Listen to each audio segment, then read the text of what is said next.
So my name is Rachit Nerwal. I have met some of you, not all of you. I work as business continuity planner at PBAM, Portfolio of Emergency Management. And the project that I'm proposing, and Alice is in this too, is to improve resilience of small businesses and nonprofit in the area, in the whole region, by providing continuity of planning, continuity of operations planning assistance. So as how we plan to do this is by providing our regional partners an opportunity to contribute in preparing the curriculum for that can be extended to small businesses and nonprofits in the area, and then help us develop a train the trainer curriculum, and then extending this all this curriculum for businesses and for the trainers to the region's continuity planners, which can then be rolled out to the small businesses and nonprofits in the area. I am already doing this work for the city of Portland, but this work is can take up a lot of time, and not everybody has included this in their work plan or has potential to include it in their work plan. So the goal is to prepare this content and this curriculum at a central level through with the help of a project manager, or this service can also be contracted, and then engage small businesses and nonprofits from the area in contributing to the curriculum. So they get to, through focus group discussions and other activities, so they get to say what should be in the curriculum and what would help them the most, or how do they like to see information, how do they like to receive the training, not just the content, and what do they like to see in the content, what would they prefer seeing in the content too. And few advantages of this process is that not only this community, which often is not very well engaged before a disaster, but is a lifeline for any community, but all the counties will get an opportunity to build a relationship with this community in their particular regions, and also support this community in improving their preparedness.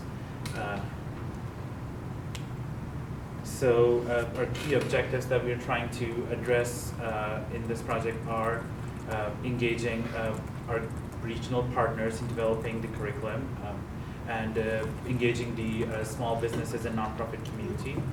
Then developing train the trainer curriculum in multiple languages. So far we have identified Russian and Arabic as language that we already know that there is a significant business community that exists and would benefit from curriculum translated in that language and delivered in that language.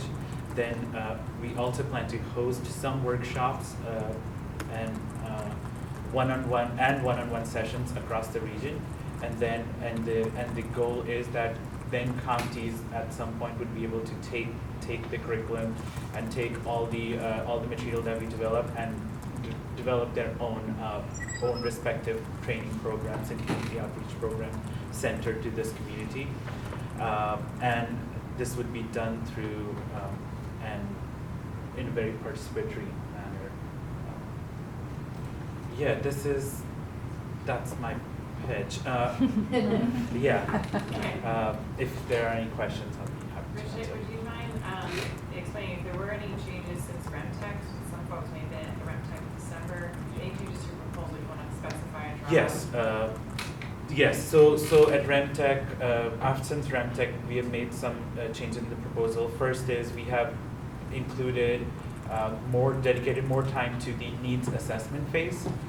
Initially, we only had about 2 to 3 months dedicated to the whole getting community engaged and getting their input and understanding their needs. But now that time period has been extended, and the focus is now.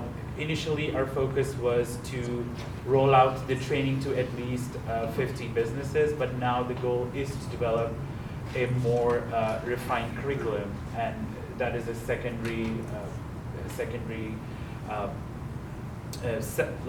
a second phase objective, and also we are going to focus more on developing a model that businesses see value in as well.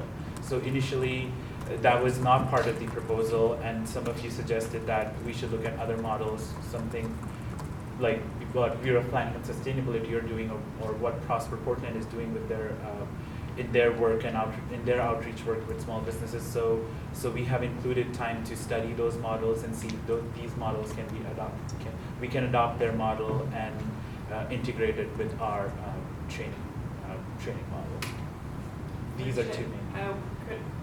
Going back to like the same question I just asked the same people before you, we know there's need out there. Have you gotten a better sense of whether there's demand? So for that, I would have to like do a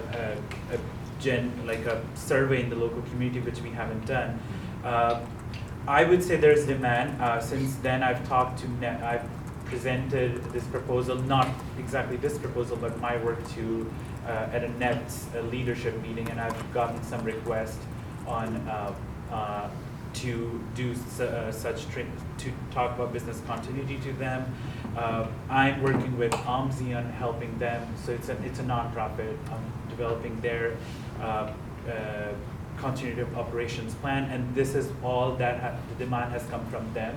I haven't gone out and really advertised this much. So, and we have secondary, we have literature available that kind of points in that way. But if you're asking if I've done like a survey with significant population, that's totally fine if you come in your project's like needs assessment phase. Is that part of it? Yeah, that's gonna maybe. Yeah, and the reason we haven't gone, the project doesn't mention like in exact details of how the training would look like, is because we have left that room.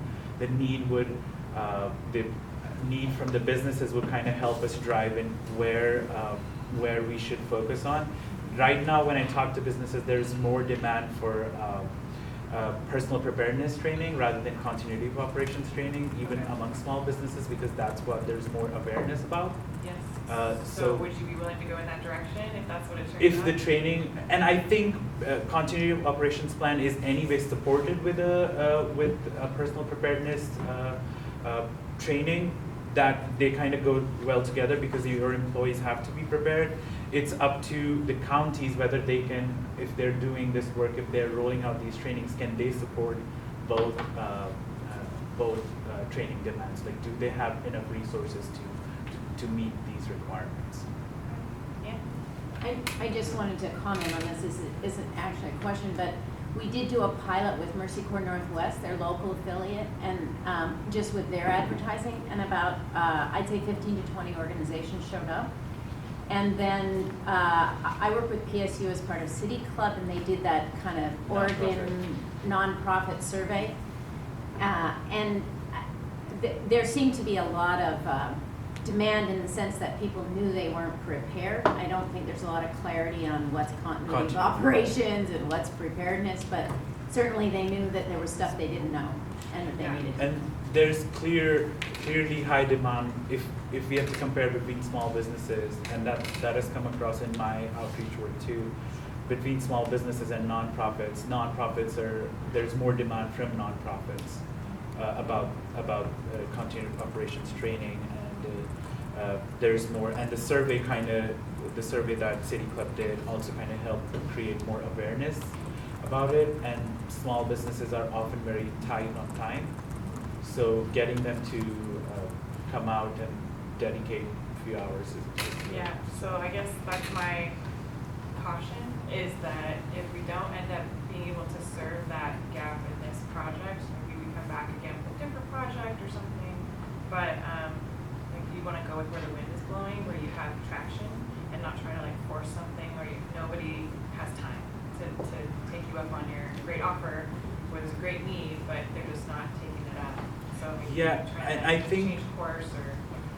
I think there would be eventually if there is enough awareness, and as I mentioned that we are looking at different business models, like for example what Bureau of Planning and Sustainability did, how did they create a demand for their training too. So we are exploring all those options, and we try to integrate it. and we are flexible with our project model.